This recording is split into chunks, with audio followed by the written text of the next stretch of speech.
అనన్యమైన శూన్యలోకం అంతా నిశ్శబ్దంతో నిండిపోయింది. ఆ నిశ్శబ్దంలో ఒకే ఒక్క దివ్య స్వరం వినిపిస్తోంది.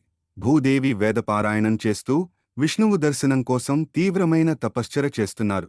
ఆమె తపస్సు ఫలించింది.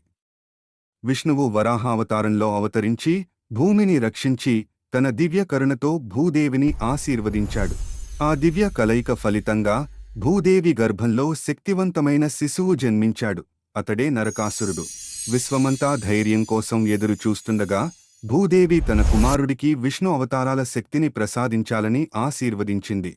నరకాసురుడు బాల్యం నుండే అద్భుతమైన శక్తిని ప్రదర్శించాడు. ఆయన ధైర్యం, గర్వం మరియు శక్తి అపారంగా పెరిగాయి. తన చూపు భయంకరమైన దివ్య శక్తితో నిండిపోయింది.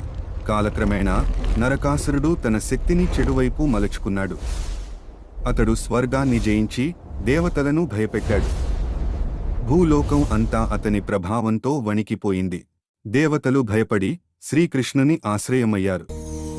ప్రభూ, నరకాసురుని అహంకారాన్ని అరికట్టండి అని ప్రార్థించారు. సత్యభామ కూడా భక్తుల పిలుపు విని యుద్ధానికి సిద్ధమయ్యింది.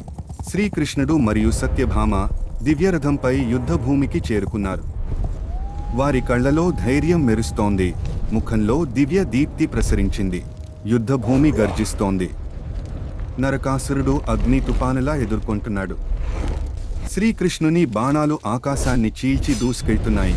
సత్యభామ ధనుస్సు ధర్మశక్తితో నిండిపోయింది. చివరికి ధర్మరక్షణ కోసం సత్యభామ స్వయంగా ముందుకు వచ్చింది.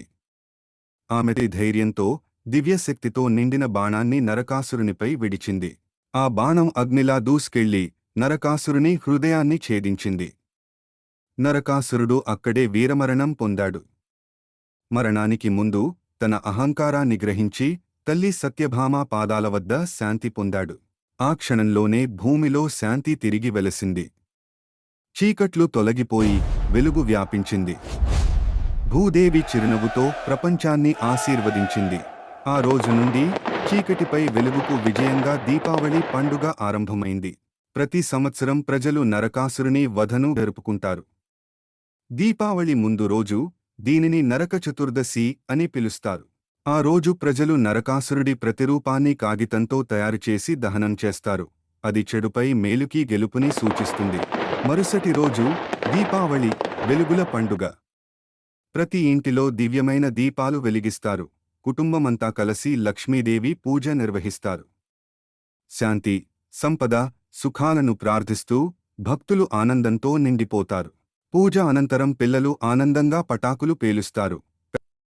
ఆకాశమంతా వెలుగులతో నిండిపోయి చీకటిపై వెలుగుకు గెలుపు ప్రతిధ్వనిస్తుంది.